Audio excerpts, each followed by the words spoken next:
oyinza gano kulonda Luzzi balese Rubongoya mbasimanyi yagenda mu Harvard Rubongoya oluzungu lwamulema oluganda lwamulema buli kaseera ali mu kukomplaininga yaganyo campaigninga bali mu kubala ku kiri ekyaweevu naye Mukama Katonda nsaba Rubongoya bakuba akalulu nsaba Mukama Katonda Luzzi kuba akalulu Mukama Katonda akalulu ako kengenda okusinga okusanyukira singa Luzzi wangula Kampala mbu Rubongoya ali mu kubala ku weevu they are taking you for granted ejo bayita self entitlement mbolo kuba ndi mu weevu olwokuba simanyi tulina abazina akadodi it is not enough. It is not enough okusindika omuntu mu parliament ekyokubanga oli famous does not mean you have capacity. Ekyokubanga oli muganzi does not mean you have capacity. Tekitegeeza nti olina obusobozi. Ekyokuba nti oyagalwa nnyo tekitegeeza nti olina obusobozi. Tekitegeeza nti olina obusobozi. Nsaba Mukama Katonda Luzzi singa mu Kampala Luzzi ankubira Rubongoya akalulu kyensaba. Kubanga kasajja kamusinga okunnyonnyola terina muntu yesimbye kuba parliament nabaluddewo bannyonnyola by'amateeka bannyonnyola byakufuga ggwanga bya governance. Luzzi level gy'aliko teetagana kubeera MOP. Ayina ba presidential candidate basinga okunnyonnyola ne ideas nolwakuba Mukama Katonda ayina engeri gy'agaba ebintu. Mukama Katonda ayinza okuwa ekintu ng'olina amagezi n'atakuwa buganzi. Abantu abasinga bagenda mu bifo byagenzi olw'okuba baganzi not because they have capacity olw'okuba abantu abo bamanyikiddwa n'olw'okuba nti tebalina capacity. Ninga capacity tebagirina wala bya Alozias speaker ya muswazize Rubaga Alozias amaze emyaka 5 Rubaga tajiwerezanga olugira abantu be Rubaga nga bagamba government tekola smart tekikola omusajja yaziba omumwa ayogere yoki banji bavudde mu parliament nga ne maiden speech tebazikolanga banji nyoba MP bavudde mu parliament nga tebakolanga na maiden speech.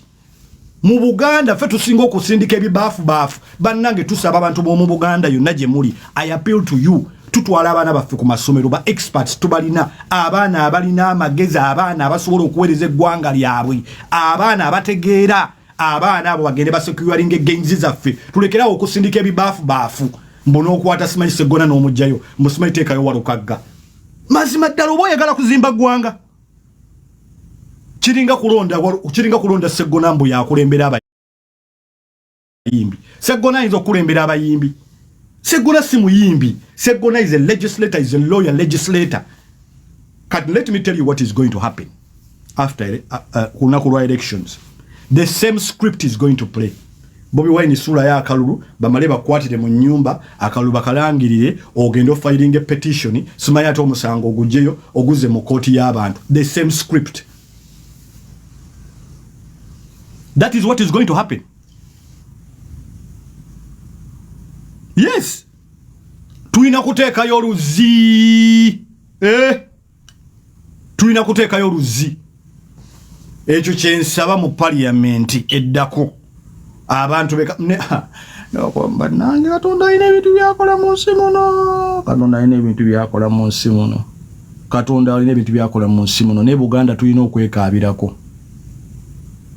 Buganda tulina okwekaabirako abantu endeku ze tusindika mu parliament otunulira ba legislators abava mu central n'otunulira ba legislators abava mu north balonda ba expatriates ba professor bani n'otunulira endeku eziva mu Buganda ze tulonda mbolo okuba zinanya akadodi mbolo okuba simanya aziika nnyo mbolo okuba simanya akola atya mu parliament wali okuziika waluwende kuze tulonda bannangi Allah nogamba Mukama Katonda kati ono mu parliament yagenda kola yoki mu parliament yakola yoki Alozias mwamuwulidde speaker yamukubye effumu yagambye omukulu okuva lwe bamulonda tagambangako yadde ekigambo ye wadde nei kati bw'omubuuza amateeka ge yakola Alozias maneme mye talina yadde angazi talina yadde ekintu kyonna kyali ayogedde mu parliament baziba emimwa mbojjayo bansereko leeta baani leeta bagundi jayo bagundi baseggona leeta bawalukagga bakole ki mulya nnyama wamuwulidde mulya nnyama out mulya nyama ne yabadde agenda mu parliament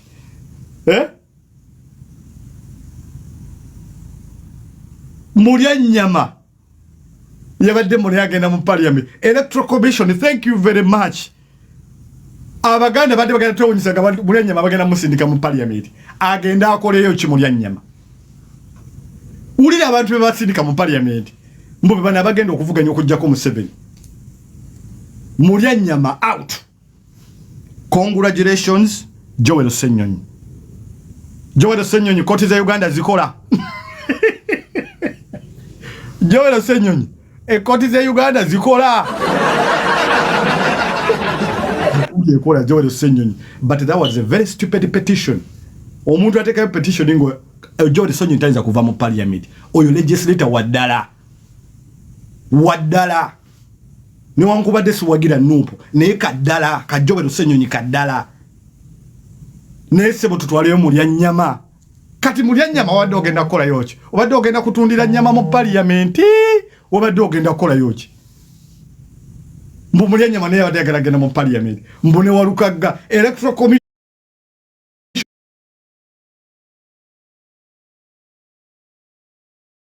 ebintu buli kintu kyonna kirimu abamanyi. Nze ne wankubadde ndi musiramu ne siri seeka simanyi bwa seeka bwa kulembera abantu ndi musiramu yes ne yes naba kutuuka mu 7 politician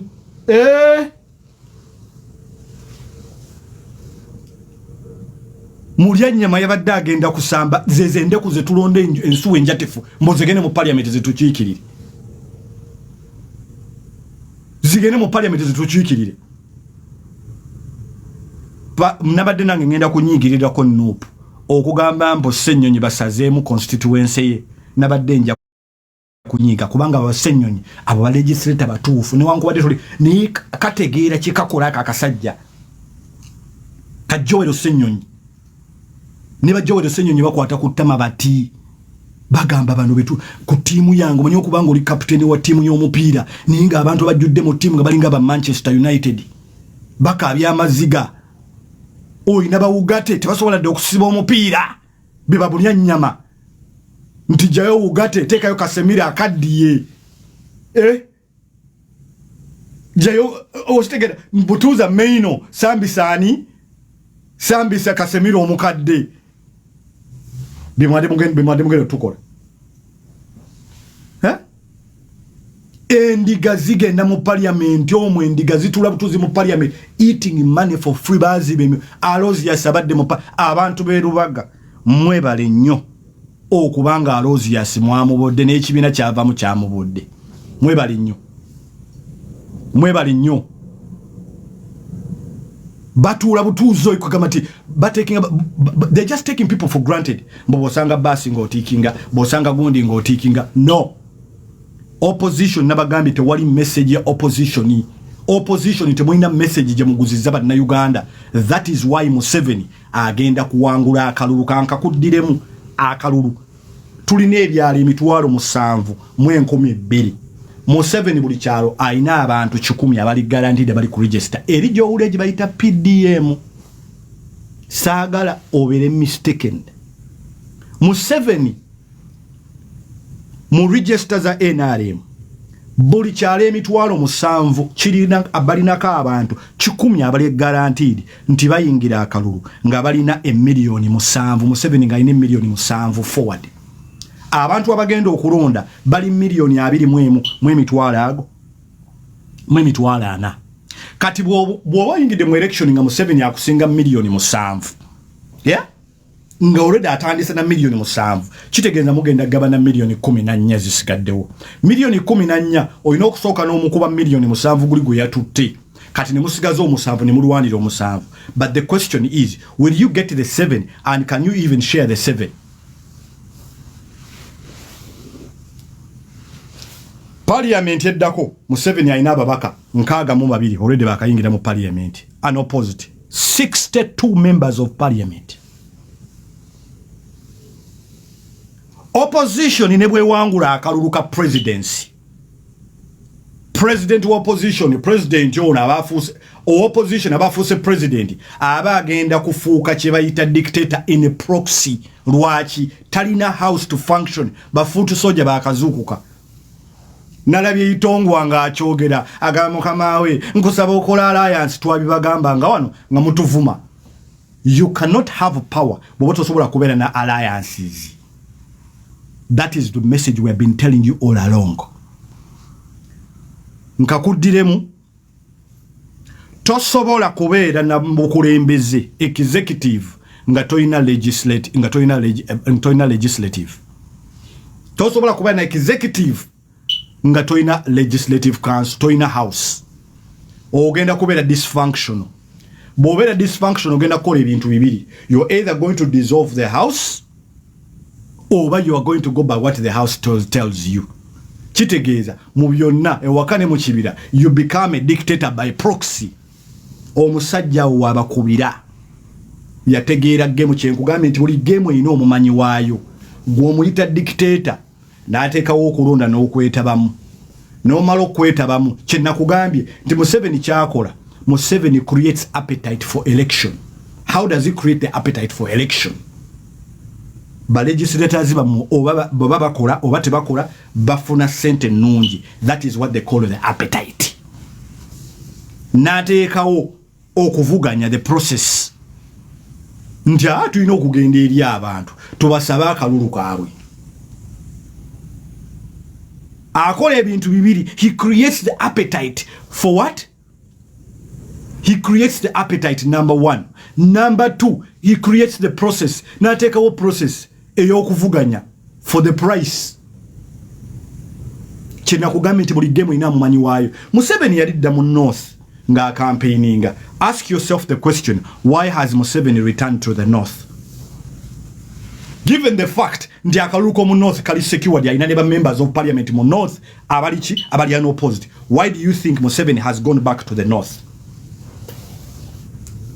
Ye mukulembeze yaine mundu yaine sente yaina power. Why do you think he has gone back to the North? He could simply sit in State House nagamba the North is secured tumaze we are going to sit down. Why do you think he has gone back? That is what I'm telling you, that most competitors of Museveni have not mastered the game. Number one. Number two, they underestimate their opponent.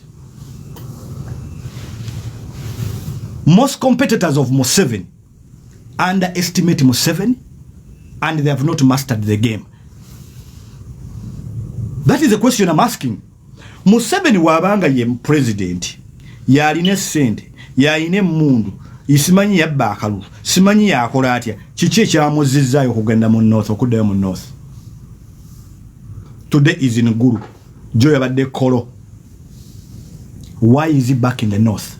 Given the fact that the North is a stronghold for NRM, why do you think he's back in the North? Lwaki olowooza yazzeeyo mu North? Weebuuze lwaki yazzeeyo mu North? Ekyo kyoba weebuuza nti lwaki azzeeyo waggulu? Yaliyo dda message n'agibawa lwaki yazzeeyo. Muli mu kuzina kadodi. Tuddayo wali ku house. Why is the house very important, especially for Museveni? The house legitimizes his leadership. Nti gosobola okugamba nti dictator ne whatever he dictates goes through the house, and just because he has the numbers. Instead of you gaining more numbers, opposition gaining more numbers, this time around they're even going to lose. Kino nkyogera wano, I want you guys to record me. Next week by Saturday, Sunday, this video people will bring it back. Museveni is going to have the house with over 420 MPs. Can I repeat it? By next week on Sunday, Museveni agenda kuba ina parliament. Luli abadde ina ba MP bisatu nga mwana n'abasukkamu. Agenda kubanga ina parliament ne ba MP abasukka ebina.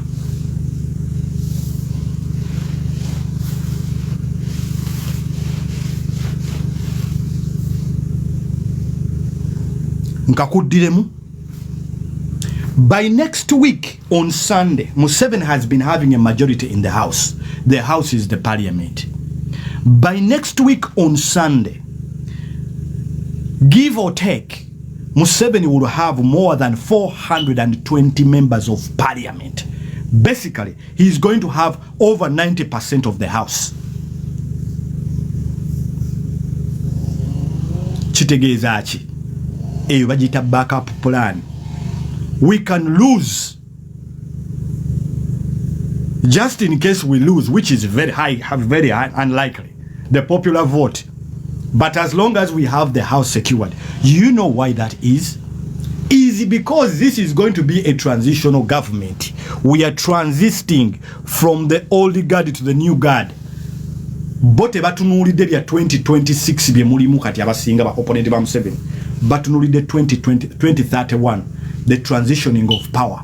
If they are going to smoothly transition power, they need to have the house ngeri watertight. Oku transitioning power, parliament ino kubanga eri watertight. Nga teisa yadde. Nga teisa. Tukaddemu. Nkugambye bwenti. In the next coming parliament, which Museveni already has 62 members of parliament. Already. Agenda kubanga inaba MP abasukka ebina mu 420 MPs.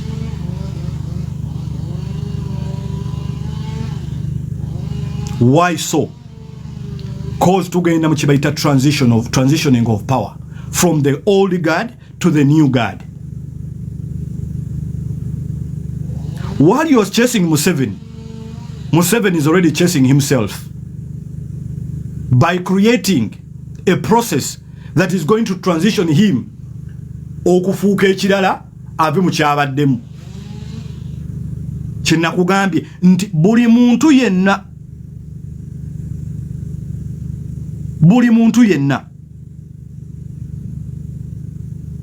ali wano oba opposition balina kye bayita obsession ya Museveni to go. Aba opposition yabasinga. That is their mandate. But is that enough to uproot this man? Remember, this is just one man, but we are talking about a system. Nabagamba wane ekintu kya Museveni si Museveni, even Museveni going. The Musevenism egenda kusigala na fe myaka ago. The system of Museveni will stay with us for 50 years. 50 years tugenda kuba operating under Musevenism. Because now Museveni existing, he has trained expatriates mu buli kintu kyonna. Maje, bya busawo, bya bulimi, bya mpuliziganya, buli banking byonna. Nti system okweexistinga tulaba Museveni as the face. That is the face of the system.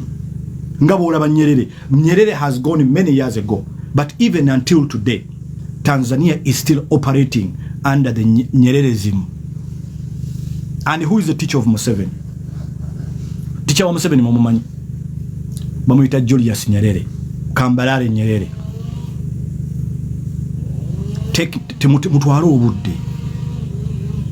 Mutwalo obudde ebintu ebimu mu bitunulide manyi mbo otunulira power inogitunula with a very cautious mind. With a very cautious mind. Somebody is talking about police brutality. Tunuli ekiri mu America, you're talking about police brutality. Tunuli ekiri mu America, omanyi amawulire badde ogalaba. America jimbadde muyito tuyamba.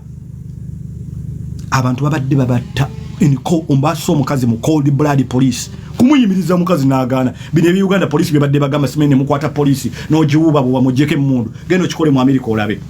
Mukazi bamukubiddewo mu cold blood. America is under fire right now. Bantu bali mukwekalakasa Minnesota wa. Police yakubye omukazi omuzungu amasasi in cold blood. Somebody is talking about police brutality. Uganda police tena brutality. Genda mu America olabe. Wano wembera tosobola na udwado okusonga mu police olugalo. Tosobola. Akugamba ekigambo kimu stop, you stop. You don't know what police brutality is. Genda olaba amawulire onakulwaliro olabe kiri mu Minnesota. Somebody is correcting me. Thank you for correcting me, Kambarage. Yes. bobo yagala okutegera Museveni oyina kusoma Nyerere. The obsession of Museveni, yes, Museveni is going to go, and that is why we are going to have a transitional government. That is why he's securing the what? The House with over 420 MPs. You cannot form power to Chidamochino without alliances. Museveni is good at that, forming alliances. The reason why Museveni has gone back to Lango, UPC evaderi disgruntled, UPC evaderi ebizibu ne NRM. Nejukira ba forming alliance ne NRM.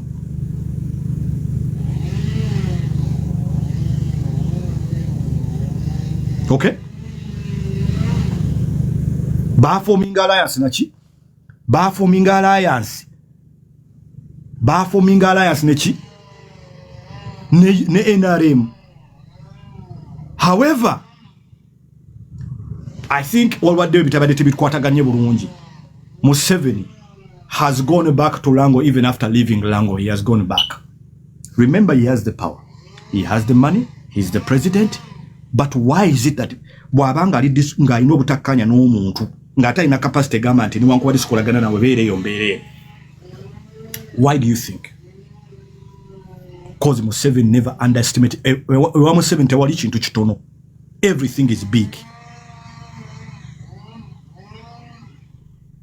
Antwood, Ugandans have formed alliances among themselves. That is sufficient. Antwood, I think you are watching a lot of Hollywood movies. Olaba nnyo Hollywood ndowooza. Olaba nnyo filimu. Museveni gwoyogerako tumumanyi. Nkugambye a house parliament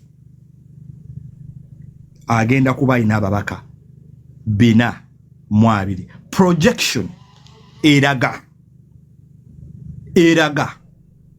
nti Museveni agenda kuwangula obululu, the popular vote, nti support ye yeyongedde ebitundu 7.5 ku 10. They are projecting him to win between 75 to 80% of the vote, of the popular vote. Mu parliament, while you are losing your MPs, he's gaining more ground. He's already has aina babaka nkaga mu babiri mu parliament eddako. Ogenda naye mu kalulu yakukulembedde dda million 7 eza PDM ziri register. Zenna kugambye ebyalo emitwalo 7 buli kyalo kiriko abantu ba Museveni 10.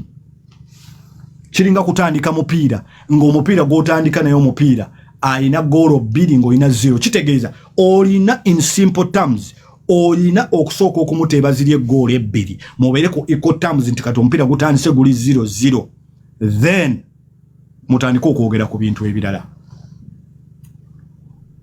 Bino bye tuwogera mazima. Jajja aina message gye yakola abantu abasinga gye mutategeera, kye bayita perception mu politics. Ya creating a perception, and it is a true perception. Yakugamba nti message ya campaign eri ya duli yakugamba mu campaign ewedde securing the future, okukuuma ebiseera bye mu maaso ng'akuwa security. Kati yakuleetedde ki? Yakuleetedde securing the gains. Kuuma ebyo byolina ye message ya NRM. Wetubuuliza opposition, what is your message you are selling to the masses? Angaz.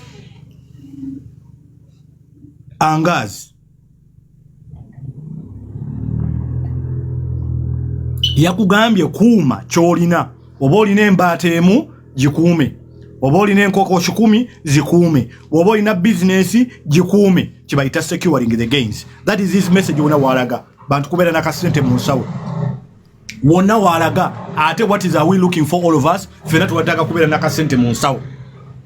Opposition otunda ki? Museveni agende bwamala okugenda aha ne tuzaako ki? That is not a message. Museveni going is not a message. What message are you selling to the masses?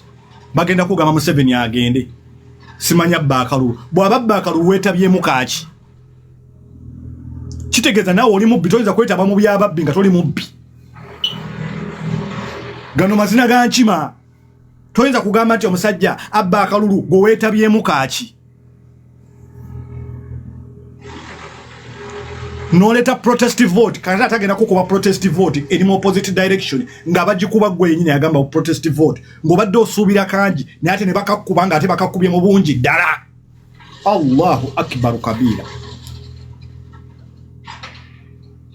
Nkugambye noleta message nti protestive vote nakuba protestive vote ng'erimu opposite direction ne bakakuba ate nga bakakubye nga kangi ddala. Nga bakakubi batya member of parliament bang akukubye ayongeddeko ba member of parliament 7 kuba abadde alina 420 okendedde namba go yalina 5 kati oyina 2 olwo bakoze protestive vote kitegeeza nti message eyo njini mwe bakubidde Juma Karim la haula wala quwwata illa billah. Nkugambye noleta protestive vote na kukubisa protestive vote yenyini ng'agikubye mu opposite direction ng'eri opposite naso okagikubira ku parliament naweza ababaka bina mwago mwabiri eyo protestive vote eyo jakubisiza nagenda ku popular vote nakuba akalulunga kanji nyo kusinga ate kali novayo ngo ina 10% nokwata ku mutwe noga katonda wange yanzibye naye badde ogamba mbo yakubye naye bwogamba nti yakubye nga wayingira mu kalulungo ogamba nti akubba kitegeza naawe oli mubbi lwaki weetaba mu byababbi gwatali mubbi lwaki weetaba mu byababbi nga toli mubbi lwaki weetaba mu byababbi ogambye nti agenda kubba akalulu nti kati ati lwaki okeetabamu kitegeeza nti naawe oli mubbi kuba toyinza kwetaba mu byababbi nga toli mubbi ge bayita amazina g'enkima tosobola kubeera mu mazina g'enkima nga toli ki nga toli nkima mwate nze nabadde nte enkima y'enkuba omukira yagukubidde luddawa yagukubidde luddawa stay on course terera stay on course okole ki oterere Mukama Katonda annyonnyola mwakoowa kugambye noleta protestive vote nakuba protestive vote ng'agikubye opposite asoka agikubira ku house gwabadde alina ababaka 5 bagenda okukalangirira kati NRM with the majority of the house takes the house with the 426 FDC eyongeddeko kati ina 12 simanye gundi Lusania ina 5 simanye gundi UPC ina 3 simanye gundi majority opposition as a majority of opposition ina member of parliament abiri muomu ng'omulanga gutandika wowe nyabo Mukama Katonda nkugambye olwakubye akukubye opposite ya protestive vote agikubidde ku house okusooka ne tulinda aka majority popular vote Boshenyi Shema NRM basoka bagezi guli kyesooka okukola gondi electoral commission esooka nerangirira twakalinda nga akabesije nakasero 2 besije kanana Museveni 12 Kawempe simanyi Kasaawe Museveni obululu 5 opposition simanyi 14 abantu ne bakuba amazina wowe tumumaze tumutwala ne batandika ne bagenda Kawanda 2 simanyi na Chesanja simanyi kyalo na Chesanja ne batuke na Chesanja ne bakugamba Museveni 7.5 UPC Bobiri simanyi gondi 5 simanyi go Nupu ekubyewo omutwalo 12 mama abantu ne bakuba omulanga wololo agenze ne bagende bombo 1 UPC bosatu simanyi gondi wa UPC kamu NRM afunye 8 Nupu omutwalo gumu mu 8 ne tusembera tugenda Luwero simanyi 2 ku Kasaawe simanyi ku kanisa simanyi UPC 5 Nupu emitwalo 2.14 NRM kasanvu ne tusembera ne bagenda simanyi nakasongola olutuke nakasongola nga bitandika okukyuka ogenda okuwulira opposition eserebengera nga bakugamba UPC Bobiri Nupu simanyi lukaaga NRM emitwalo 48 mama sadakita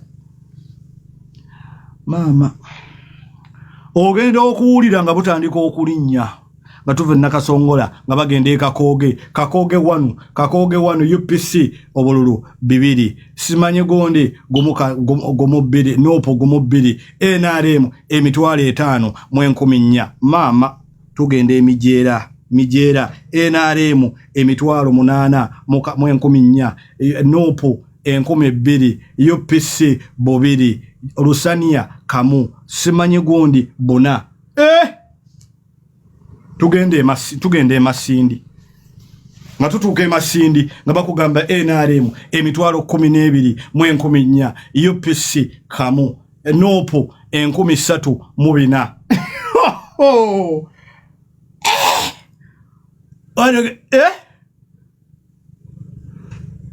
ngugambye kakati oli akaluje kavudde muvudde eri omukuba gumusatu akubewe kagenda kakatuuke hoima NRM emitwalo 21 simanyi mu 13 simanyi mu 4 simanyi UPC 5 simanyi nopo 12 akubye emitwalo 2 mu 10 oyina 12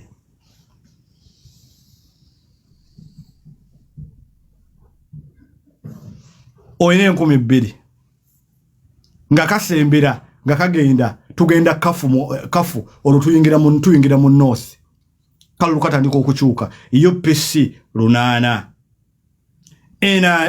nopo 12 NRM emitwalo 9 mu 7 olaba akalulu kagenda kakyuka wali calculate ebala egenda maso egenda ichuko batu kugambe kubesije nga tukyali bato era ebyo butamanya bya bafuzi bya kisiro twawulirizanga besije twatula tuli awo nali ndi awo ku Uganda wano bakolera Uganda bati tutaddeka aka radio tuuliza results za besije banenga besije bulwa kubanga tukuba embuto tufubane tuzinamu fe twerabidde tulowooza ebyalo bye tuuliddeko byebyo byokka mama abasajja balanko okulangira besije 10 mu 7 emitwalo 4 banange bitandika okukyuka Labano article, UPC has no presidential candidate. I know that. I'm only telling you what you expect. Ogendo kuulira kisolo webale nnyo kisolo 20 NRM emitwalo 10. Swadakta.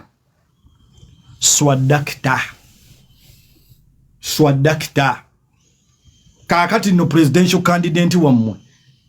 Because I'm protecting her from them. So by protective arrest, simanya arrest here. Bakwata opposition omuteeka nyala ali mu nyumba abobusimu abo emitwe eminene bana batalina matu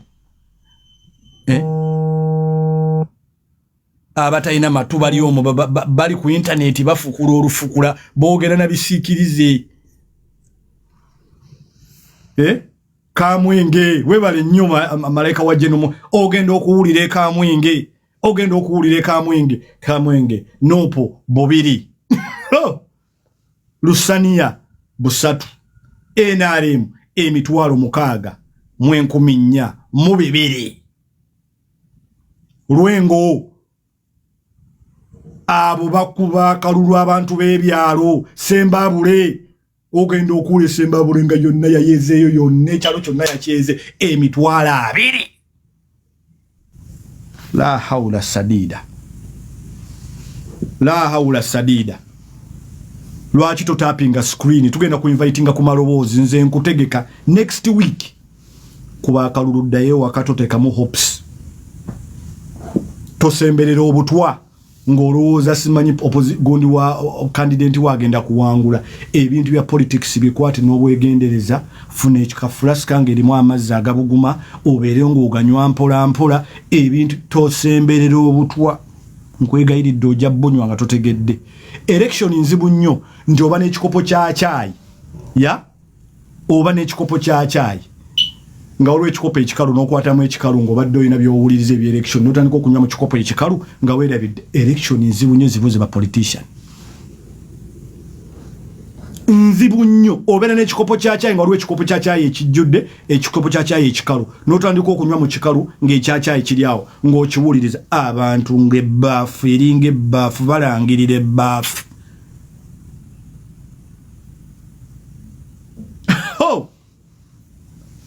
abantu bakuba ebbaafu abaana bakuba ebbaafu awo katulaba abasajja bano babala akalulu bannange kati mukyala wa Museveni eggulu yabadde meeting abakyala bonna abakyala abasinga balonda Museveni abakyala abasinga balonda Museveni awadde abakazi ddembe abakazi boogerwako e Kampala okumanya Museveni ali very strategic wulira ebifo bino byawa abakazi vice president alupo mukazi speaker mukazi prime minister mukazi ambassador abasinga bakazi uliriza wano okumanya omusajja abala akalulu vice president alupo mukazi prime minister mukazi speaker mukazi ebyo n'ebifo binene kati eggulu mukyala wa president mukyala Janet Museveni yabadde meeting aba business women bonna bali mu Kampala ekololo abakyala bonna balina bye beekolera mu Kampala wa babadde baba meeting abakazi namba yaabwe nnene omukazi abeere waka n'akulimba bw'agenda kulonda kirala n'atuuka mu bbaafu abakazi balimba olaba tubawa ssente za butungulu ng'enjala ebalume wakagenda oleta obutungulu n'enva n'asanga atunda engatto n'agulamu engatto mu z'obutungulu mu z'ennyama mukazi yeesigwa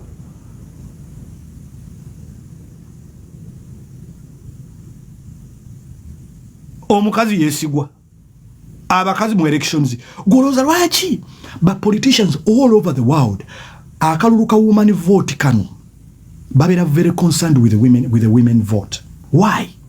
Go to America, United Kingdom, wherever you go, the women vote is a very big majority of the vote. That is why that vote bakazanyisa kubanga abakazi balina numbers, abakazi ba voting on sentiments and emotions. Abakazi ba voting on the basis of emotions and sentiments. Eggulo mukazi wa mukyala president yabadde meeting aba business women bakazi simanyi tunda mu butale simanyi bawa bonna babasombi abakazi goloza babadde babagamba ki goloza babadde babagamba ki jukiramu be balina obuyinza be balina emmundu be balina power be balina buli kimu naye tebasirise n'omukyala yasitukiddemu ali kololwa meeting aba business women lwaki. They are going to make sure nakugambika na eno election yegenda okustampinga the legacy of Museveni. They are not leaving anything to chances. Media yonna bagikutte eri mu ngalo bebe kulu yagikwata social media yonna ne bagikwata ne bagitwalya Museveni ngeri mu kibbo yonna. Abayimbi bonna ne babakwata babatwalira Museveni. Ne bakwata ghetto yonna.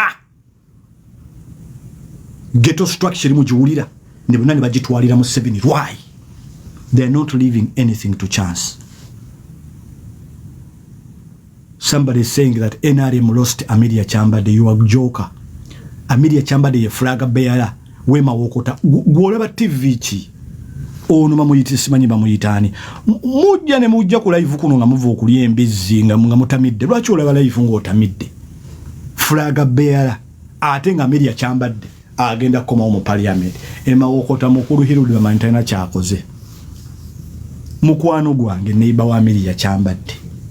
Yaliwa Nupu Rukungwe kati yakubira Amelia Chambade campaign mukwano gwange sijja kwogera linnya lye neighbor wa Amelia Chambade. The people of Mawokota had to really literally beg Amelia Chambade to come back. Ba mwegayirira ne bamugamba nnyabo tukusaba tuyambe okumewo tuweereze. Byenjogero ino okwekwata ku kifuba ojja kubeera disappointed ojja kufuna enyiike ne mazima.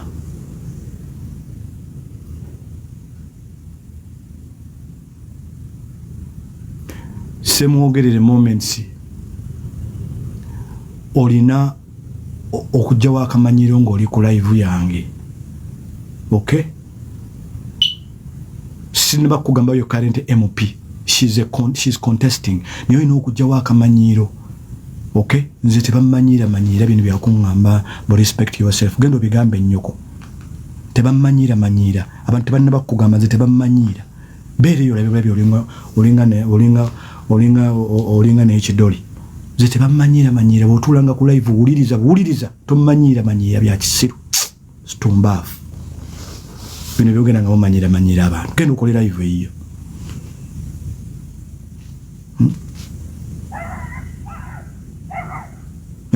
Mumanyira abantu. Bwe twakoze live, ku live ze mubeerako kuliko abantu abafaanana nga nze.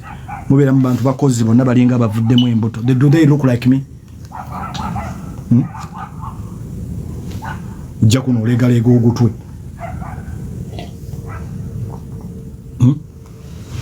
Mugendereye bawe mulya gye batemera embizi, live z'abatemi b'embizi. Senga Nuru oli otya obulamu bugamba ki? Taata wange Dani kityo nkulabako ku oli olaba Dani kityo mu sebo nkulamusizo mukama wange oli otya obulamu bugamba ki? Tugenda kulabagana very soon. Naye nga mbadde mbagamba basebo ne bannyabo. Omusajja Museveni yajja ne message eri very strong. Message is very strong. Secure the future. Secure the gains. Securing the gains.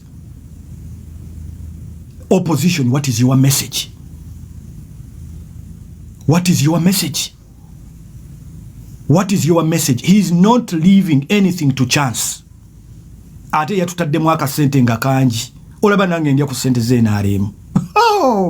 NRM nga babbi nga bakuba ekikono ne olaba ndya ku ssente za NRM. Mukama mulungi. Tubeere laga maini.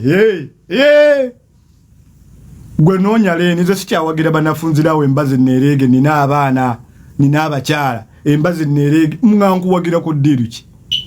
Guddiiru ki? Mbusimanya batu baddawo bakuba embeeku. Abantu bonna banoonya ssente. Ne gwowagira tebalina gwe bagenda kuwa mpeera wa Katonda era ayagala musaala. Abantu bonna banoonya ssente. Mukama Katonda, eggoolo eri ssente. NRM amanya n'ekitegeera nti midiya ogyetaaga otya. Teekamu ssente. Omanyi ssente ziri mu midiya, omanyi ssente ziri mu ghetto, omanyi ssente ziri mu construction. Mbosimanyi wagira nnyo oba abantu banaakusiima muli eggoolo ssente. Muganda wange mu nsi muno ffenna kye tunoonya ssente kubeera bulungi. N'abakyala bino ebyalavu, omukyala akulimbalimba, I love you, I will die with you. They are lying. Aba securing future bw'atunula mu wallet otagamba ono mindset alinamu mmeka, akola mmeka omwaka. Ebyo byantamya olutama, simanyi okola emitwalo eno omwaka. Byantamya olutama, ebyo byantama. Atunula mu wallet bw'ati nanga mindset ekiwato weekiri amaanyi weegali naye ekikulu ssente. Mbo simanyi alina laavu nnyingi nnyo, simanyi ali romantic. Tolina ssente oli romantic, oli musiru. Oli musiru. Tolina ssente mbo oli romantic, oli musiru. Bali romantic, so you have no money. The goal is money. Mbo ina romantic, adda mu buliri n'anyumya simanyi obugero, twebaka naye n'atuuyana mu buliri n'entuuyana ng'atuuyana ng'otuuyana kinga tolina ssente. Wennovaamu entuuyo owunya embizzi mbu tolina ssente. Goolo ssente. Mbw amenye ebitanda ali romantic, simanyi agira bw'ati. Amanyi bufirimu obulungi ali romantic, simanyi bwe tugenda bwe tuti yankwata bwenkowa nansitula, bw'amala okusitula n'akola atya. Eggoolo ssente.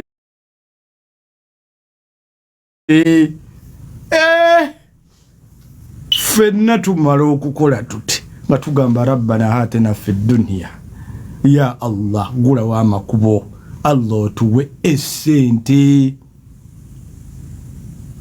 Safia Kanja agambye tugenda kulya buliri we mumala okuva mu buliri omukazi nga akutega ekibatu ngagamba sweetheart engato za kaddiye abaana simanyi baagala trip simanyi mbo simanyi tujje tuwagire simanyi power people in power as strong as those in power Gasia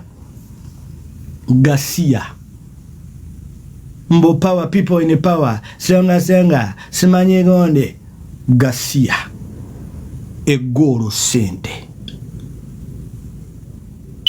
egoro ki ego